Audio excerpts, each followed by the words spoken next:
ইতিমধ্যেই আপনারা জানতে পেরে গিয়েছেন যে তৃণমূল কংগ্রেস থেকে এনসিপিআই হওয়া 20 জন সাংসদের নামে সুপ্রিম নোটিশ বেরিয়ে গিয়েছে। হ্যাঁ, 20 জন সাংসদের কাছে নোটিশ পাঠানো হয়েছে সুপ্রিম কোর্টের পক্ষ থেকে। এই বিষয়ে অভিষেক বন্দ্যোপাধ্যায় মামলা করেছিলেন।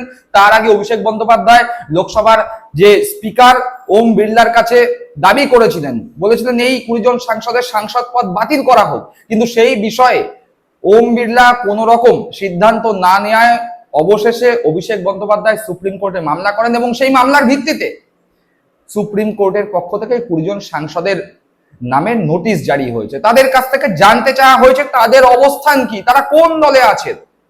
এই নোটিশ জারি হওয়ার সঙ্গে সঙ্গেই 20 জন সাংসদের মধ্যে চারখানা গুরুত্বপূর্ণ প্রশ্ন উঠে গেছে। সব থেকে গুরুত্বপূর্ণ যেই প্রশ্ন উঠে গেছে, গাছে তো তুলে দিয়েছে বিজেপি, এবার নামার মইটার বিজেপি দেবে কি?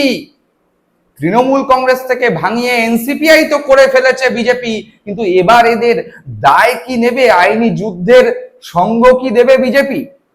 কি মনে করছেন তারা? কি প্রশ্ন উঠলো তাদের মধ্যে? সবকিছু আজকে আমাদের পর্বে। আপনারা দেখছেন বঙ্গচক্র ইউটিউব চ্যানেল, আমি প্রতিবেদক সায়ন্তন চক্রবর্তী। দেখুন, ইতিমধ্যে আপনারা জানেন যে 20 জন সাংসদের নামে সুপ্রিম নোটিশ জারি হয়েছে এবং ঘটনাচক্রে গতকাল কল্যাণ বন্দ্যোপাধ্যায় বলেছিলেন যে যখন এই শুনানি চলছে তখন কল্যাণ বন্দ্যোপাধ্যায়কে একটা কথাও বলতে হয়নি, যা বলার সুপ্রিম কোর্টই নোটিশ দিয়ে বলে দিয়েছে। সেখানে ওম বিড়লার পক্ষ থেকে একজন আইনজীবীও উপস্থিত ছিলেন। এই নোটিশ যেমন 20 জন সাংসদের নামে জারি হয়েছে, এই একই নোটিশ ওম বিড়লার নামেও জারি হচ্ছিল।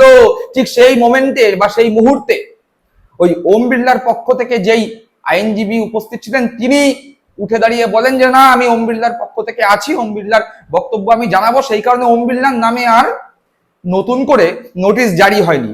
এবং সুপ্রিম কোর্টের নোটিশ জারি হওয়ার কিছুক্ষণের মধ্যেই স্পিকারের পক্ষ থেকে অর্থাৎ ওম বিড়লার পক্ষ থেকেও একটি নোটিশ জারি করা হয়েছে। সেই নোটিশে কি লেখা হচ্ছে একবার দেখুন।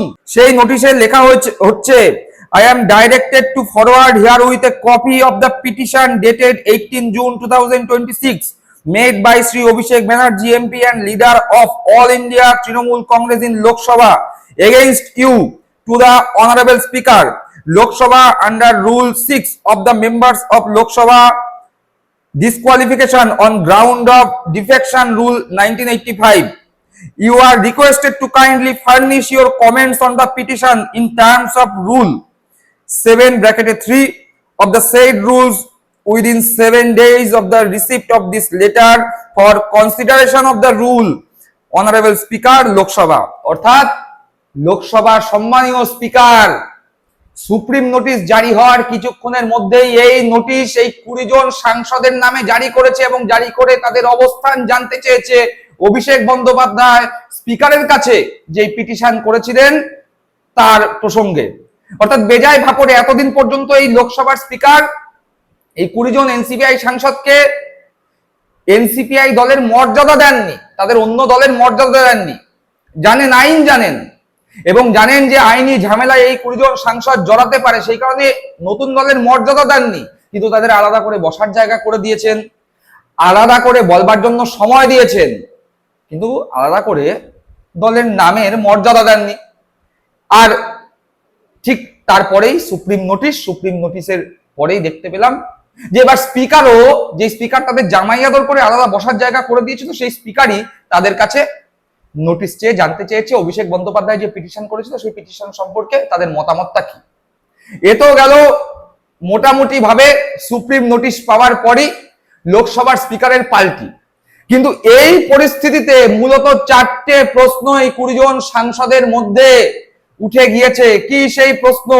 সেই প্রশ্নগুলি অত্যন্ত গুরুত্বপূর্ণ, তার কারণ সেই প্রশ্নের ভিত্তিতেই আগামী দিনে এই 20 সাংসদের ভবিষ্যৎ কি হবে তা বোঝা যাবে। পাশাপাশি সেই প্রশ্নগুলোর উত্তর খোঁজার চেষ্টায় রয়েছে এই 20 জন সাংসদ।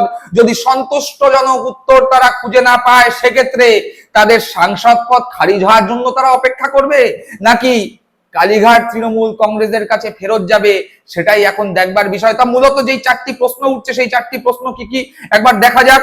প্রথম প্রশ্ন যেটা উঠেছে, মামলা তাদের হয়ে বিজেপি দেখবে নাকি প্রত্যেক সাংসদ আলাদাভাবে আইনজীবী মারফত শুনানিতে অংশ নেবেন?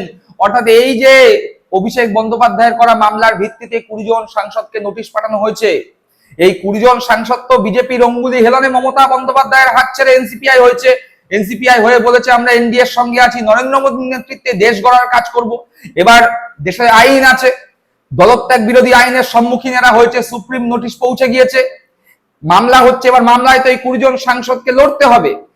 এখন প্রশ্ন হচ্ছে, বিজেপি তো তাদের গাছে তুলে দিয়েছে, এবার গাছ থেকে নামার মইটা কি বিজেপি দেবে? অর্থাৎ এই 20 জন সাংসদের হয়ে যে লড়াইটা করবে সেই আইনজীবী কি বিজেপি দেবে, নাকি প্রত্যেকটি সাংসদ নিজের নিজের জন্য আইনজীবী নিজেরাই জোগাড় করবে? প্রশ্ন উঠে গেছে এই মুহূর্তে ওই 20 জন সাংসদের অভ্যন্তরেই। 2 নম্বর প্রশ্ন কি উঠেছে? 2 নম্বর প্রশ্ন উঠেছে, আলাদাভাবে কোর্টে যাওয়া মানে প্রত্যেকের আলাদা আলাদা বয়ান হতে পারে, সেক্ষেত্রে বিচারপতির কাছে ভুল বার্তা যাবে। স্বাভাবিক ব্যাপার, যদি বিজেপি দায়িত্ব না নেয় সেক্ষেত্রে প্রত্যেকটি সাংসদ যাদের নামে এই নোটিশ জারি হয়েছে তাদের প্রত্যেককে আলাদা আইনজীবীর মাধ্যমে সুপ্রিম কোর্টে পৌঁছাতে হবে। আর আলাদা আইনজীবীর মাধ্যমে গেলে বয়ান আলাদা আলাদা হওয়ার সম্ভাবনা থেকে যায়, এবং একই মামলায় বা একই নোটিশের ভিত্তিতে যদি বিভিন্ন সাংসদের বা 20 জন সাংসদের বয়ান আলাদা হয় তাহলে সেক্ষেত্রে বিচারপতির কাছে ভুল বার্তা যাবে, যা আগামী দিনে হয়তো এই 20 জন সাংসদের সাংসদ পদ খারিজ হওয়ার ক্ষেত্রে অন্যতম প্রধান কারণ হবে। 3 নম্বর প্রশ্ন কি উঠেছে? 3 নম্বর প্রশ্ন উঠেছে, বিজেপি দল ভাঙানোর সময় জামাই আদর করে বের করে এনেছে, এবার তাদের দায়িত্ব আমাদের আইনি প্রোটেকশন বা নিরাপত্তা দেওয়া। অর্থাৎ এই 20 জন সাংসদের মধ্যে প্রশ্ন উঠেছে যে দল যখন ভাঙানো হয়েছিল তখন ভয় হোক, ভক্তি হোক, লোভ হোক, প্রলোভন হোক, মন্ত্রিত্বের লোভ হোক, যা হোক না কেন সমস্ত কিছু দেখিয়ে জামাই আদর করে তো মমতা বন্দ্যোপাধ্যায়কে দুর্বল করার জন্য, তৃণমূল কংগ্রেসকে দুর্বল করার জন্য এদেরকে বের করে এনেছে। এনসিপিআই দলের সঙ্গে মার্চ করে দিয়েছে, আবার এনডিএর বৈঠকেও মঙ্গলবার করে যে বৈঠক হয় সেই বৈঠকেও এদেরকে রাখছে। কিন্তু জামাই আদর করে তো বের করে এনেছে, কিন্তু এখন যখন এই আইনি একটা সমস্যা, আইনি মারপ্যাচ, তখন তো বিজেপির উচিত এদের পাশে দাঁড়ানো। বিজেপি যদি এদের পাশে না দাঁড়ায় তাহলে জামাই আদর করে যখন বের করে আনলো তখন এত ভালো ভালো কথা বলার দরকার কি ছিল? এই প্রশ্ন ওই 20 সাংসদের বৃত্তেই উঠতে শুরু করেছে। 4 নম্বর এবং সব থেকে গুরুত্বপূর্ণ কি সেই প্রশ্ন? সেই প্রশ্ন দলবদ্ধদের প্রাথমিক আলোচনায় সবচেয়ে বেশি কথা হয়েছে যে বিষয়টি নিয়ে, তা হলো সুপ্রিম কোর্টে মামলা চালানোর খরচ। এই বিশাল খরচা কে দেবে? এই চিন্তায় রাতের ঘুম ছুটেছে 20 সাংসদের। অর্থাৎ এই যে মামলা সুপ্রিম কোর্টে হয়েছে সেই মামলা চালাতে তো খরচা লাগবে, উকিল দাঁড় করালে তাকে তো টাকা দিতে হবে, তার ফিস দিতে হবে, এই যে বিরাট একটা খরচ হবে। সুপ্রিম কোর্টে যেই সমস্ত আইনজীবী লড়তে যাবে তারা যে খুব কম পয়সায় মামলা লড়বে তা নয়, তাদের এক একজনের খরচা বিরাট। সেই খরচা চালাবে কে? বিজেপি দেবে? যারা দল ভাঙিয়েছে তারা দেবে? নাকি এই 20 সাংসদের নিজের পকেটের টাকা থেকে খরচা করতে হবে? সেই নিয়েই এই 20 সাংসদের মধ্যে এখন বিরাট বড় চিন্তা। পাশাপাশি কল্যাণ বন্দ্যোপাধ্যায় গতকাল একটা খুব গুরুত্বপূর্ণ কথা বলেছে। গতকাল কল্যাণ বন্দ্যোপাধ্যায় বলেছে এই মামলার নিষ্পত্তি 3 মাসের মধ্যে করতেই হবে।